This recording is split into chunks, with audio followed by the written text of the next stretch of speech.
So what I wanted to talk about today, if you guys are willing, just wanted to throw an idea out there. James and I were talking this morning about in 1975 when they formed NLP and all of those wonderful humans that have done all of these pattern creations from David Gordon to Richard Bandler to even Gregory Bateson and of course the Andreases and all of that stuff. They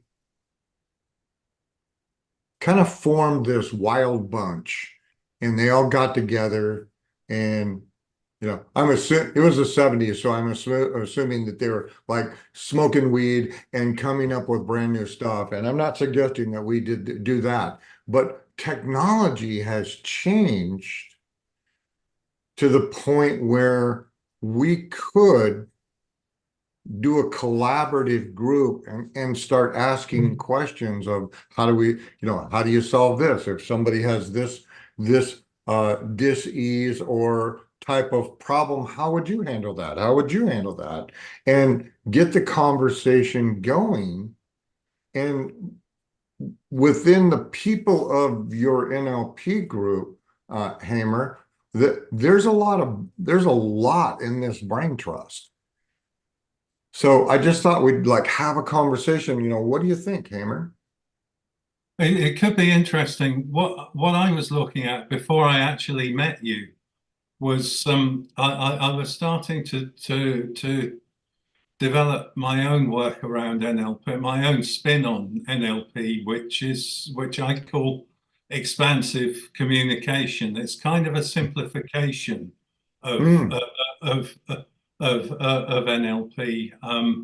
It works on the basis of the stuff that we did with Kenrick, where he talks about the excitatory hmm uh, and inhibitory states that we're being in. Well, what I came across up with was a traffic light system in there, going from red to amber to green in there, so starting from what Kenrick would call the inhibitory state, which would be I call closed off, emotionally closed off, fight or flight or whatever, moving along to the amber state, which is really a state of emotional neutrality, a state of what the Buddhists might call a point of equanimity, where you're neither, completely ambivalent to what's going on around and almost disassociated.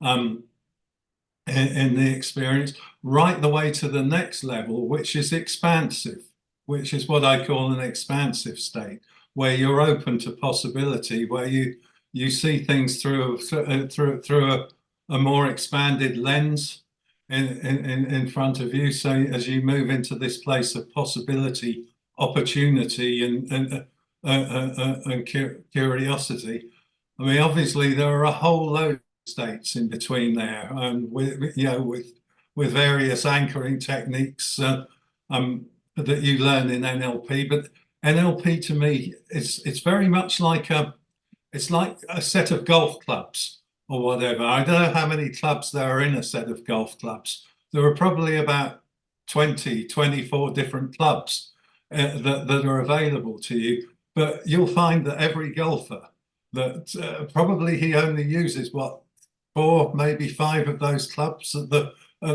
most out of all that. And so what I was thinking of is trying to simplify it, to bring it to people that aren't really interested in conversational postulates and things like and things. And things like that, and meta programs and things like that, but are just interested in how they can use it to feel better about who they are and to make the people who are around them feel better as well. Does that kind of make any sense to any of you guys? absolutely. And Yeah. you've been holding out on us. Yeah. It's interesting. I have to agree with both of you.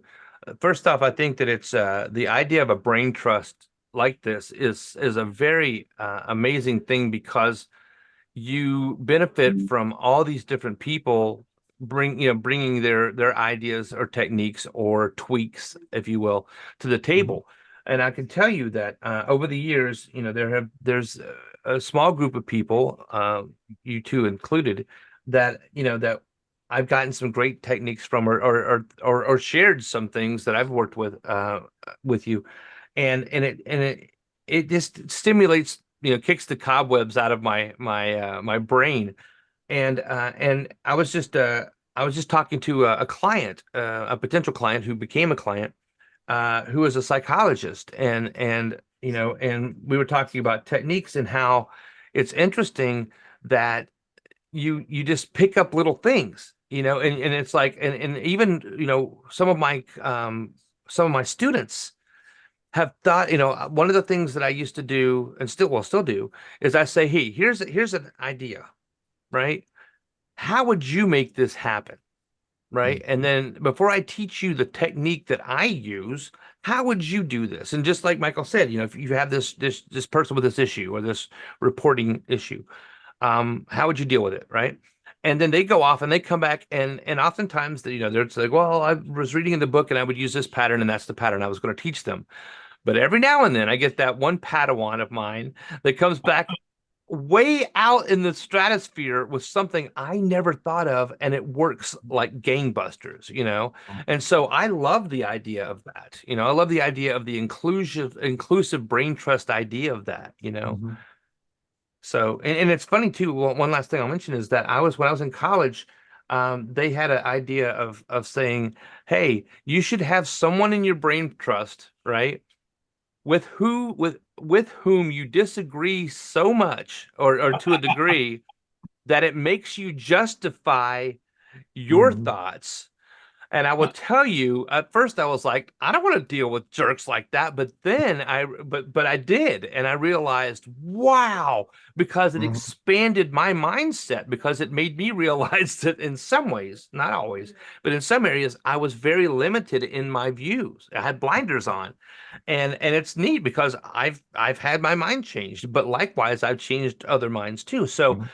I love it. I love the whole idea of it. Okay. Yeah, I just thought I'd throw that out there. I wish that I could say that this was my idea, but actually, a friend of mine, uh, her name is Joy Livingwell, and she's the one that first proposed that idea. She's a modeler. That's what she's an NLP modeler, and she creates stuff. And for years, she and another colleague, they would create stuff, and then they tell me about it and go, see if you can break this. And Texas is an interesting place. I don't know about the East Coast, James, but on the West Coast of the United States, and particularly California and up and down Washington, Oregon and stuff, they have all these NLP cafes where people get together and they share techniques and they do stuff.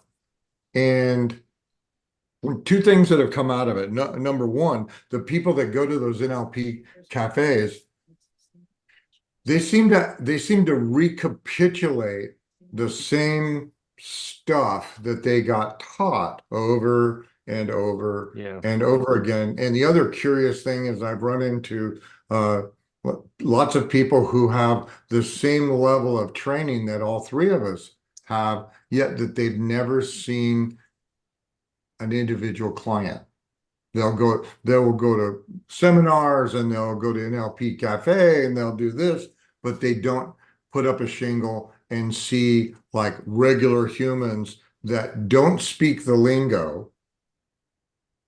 Because I mean, when we all got started doing NLP, the very first thing that you had to do, or we thought we had to do, was teach the client a vocabulary. Yeah. And I don't even do that anymore. We have scaled it back down, and I would like to credit, Kenrick Cleveland for making this a lot easier. You're not explaining what you're doing, you do it. They get the change. They say thank you, and off they go. And for whatever reason, we were busy trying to educate the planet. The second thing it was in Texas, there aren't a lot of NLP cafes. There aren't a lot of practitioners. So the way that you practice stuff is that you practice with clients, family, whatever it is, and you'll find out really, really quickly how things work when you have an unwilling or like if you have an unwilling participant, how does that process work? Because it works great when you're when you're in a seminar, everything works. I've seen people get global freaking changes. But what happens when you get Joe Blow or Betty Lou and they don't have any idea what you're talking about? Can you still get the change that you're looking for? That's the difference that really makes a difference, isn't it? It's Mhm. whether you just keep going in that big.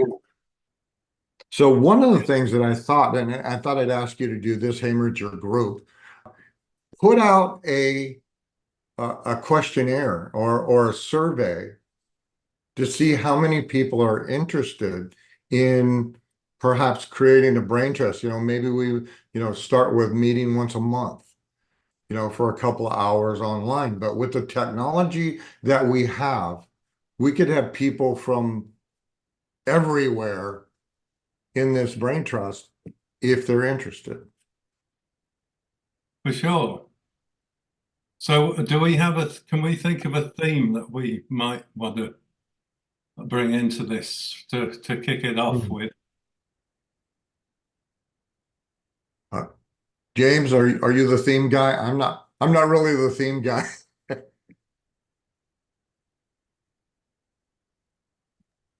Well, the theme of the brain trust itself of that group, yes, I can. May I have a little time to give it a little thought? Yeah, of course. No, you have to tell us now. I can tell you what interests me out of that, because we've already been talking about this stuff amongst ourselves, and trance states are extending on what I was talking about earlier, the different states of trance or emotional states that we get in. How to we looked how to change and shift our energy through energetically. I'm quite interested in how you can do it linguistically as well, because I think when you can combine the energetic shift with a bit of linguistic guidance in there. For instance, like talking about when you get excited about something. I don't know what it's like for you, but when I get excited and I get curious about something, it starts off where I get a little fluttering in my stomach, and then it kind of moves up into my chest. And that's when I really know that I'm on to something good there. How similar or different is it that to how you guys experience excitement? Well, it's funny that when you say that, because as Michael knows, I'm very somnambulistic. So when you start saying that, I'm feeling that. I'm matching that, which is very funny. And Michael's sitting in the back laughing. But when I'm excited about something, I can feel it kinesthetically as well, and so when I think about doing this, it just I don't know, my state shifts, and I love it. And I do have some ideas about a theme, and we could talk about that a little bit offline. Of But course, but I'm excited about it. I'm very excited about it. me too. Yeah, let's make it happen. Can we put this out on YouTube as a regular thing? Of Yeah, course. Yeah, I think that would be a great idea. Maybe, Yeah. did you yeah. say that we need to get someone like Joy Livewell or someone to bring into this experience with us, or will we? Perhaps I could ask her. Yeah. She's a wonderful human, but she's more along the lines of Madame Curie or Nikola Tesla, like locks herself in her lab, and we might be able to get her come out once in a while, but I wouldn't expect her on a regular basis. But who knows? This might Yeah. be exactly what she's looking for. Well, I'm sure James will find us someone, because you were mentioning as well, weren't you, about getting someone that takes the opposite, someone that will argue with you and Mhm. take the opposite and make you Yeah. justify it. So, Yeah, so and I'm okay with that, because there was a time when I my ego was so tender I was not okay with that. But I think it stimulates conversation, it stimulates ideas. And and it's just the one thing that I think needs to be stressed is that it's a community, and so as a community, everyone has equal roles and equal opinions and equal rights, because that's the big thing, is that sometimes, not, I won't say oftentimes, but sometimes, others try to dominate, and there are people that will sit back and every now and then spit something out, or maybe not at all. But my goal would be to have it be a very active community where people are asking questions, throwing things out, throwing postulations out, and also, but also, asking, like I said, asking questions, saying, hey, I noticed this in myself or in my clients, or I just thought this up. How would you address this? Or here's this pattern, but I saw somebody do it this way, or thought about doing it this way. Like I have hundreds of those, because I've seen people. I had a friend, I was telling Michael, I had a friend that did something with the phasphobia cure in a sock. And sadly, when he passed away before I could model that, oh right? wow. So I only have bits and pieces. I had the general idea, but it was just an You had amazing it. thing. So it's things like that where I'd like to be able to pull that out of the muck and say, hey, how would we shine this up and make it useful? So things like that. So I'm looking forward to it. So I'm really excited. you want to know how to do the sock technique? Well, yes, but well, yes. Okay. Hey, guess who knows that? You, You just never brought it up. yeah, Okay.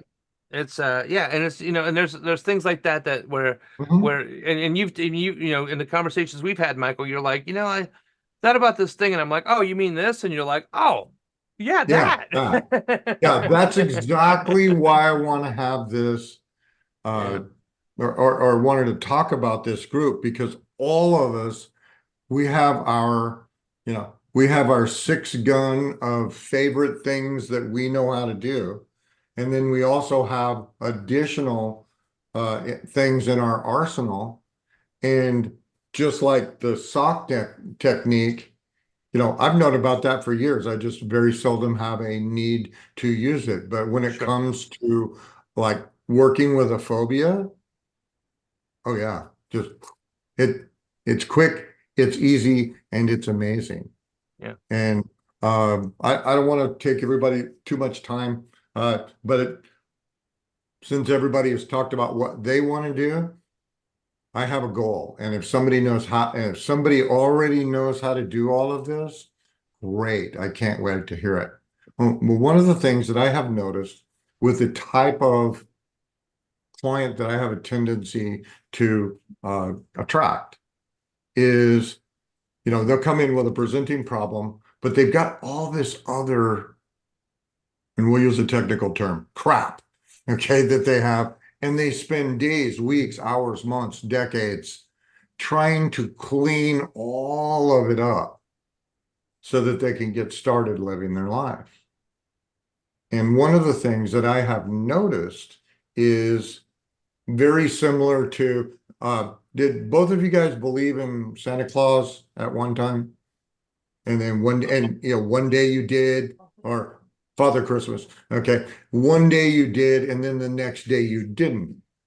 And because you didn't have a new belief, you just accepted whatever belief that somebody had handed you. Okay. And there was a time in all of our lives where we were absolutely fearless. We were bulletproof. We were immortal. And you can place a word on it, any word that you want. And later on in life, you'll need to seek that out. And then something changed. And of course, you didn't have a belief to substitute in there, so you probably accepted whatever it was that the world handed you. And as a result of that decision, lots and lots and lots of things have occurred since then. And I've noticed that they'll spend a lot of time on all of those things that have occurred rather than going back to the primary moment. And very similar to, I guess it would be really similar to a phobic response, is they go back to the moment before that belief change occurred and turn it inside out where they made another decision. And so, but anyway, so that's kind of like my challenge. And that's what I'm going to be playing with, because I think that could change generations. Yeah, I would agree. All right. So we're pretty much done here. So we're going to get off of here and we'll talk amongst ourselves. Enjoy the video and post in the comments if you have any questions, comments, discussion, or you want to join this brain trust.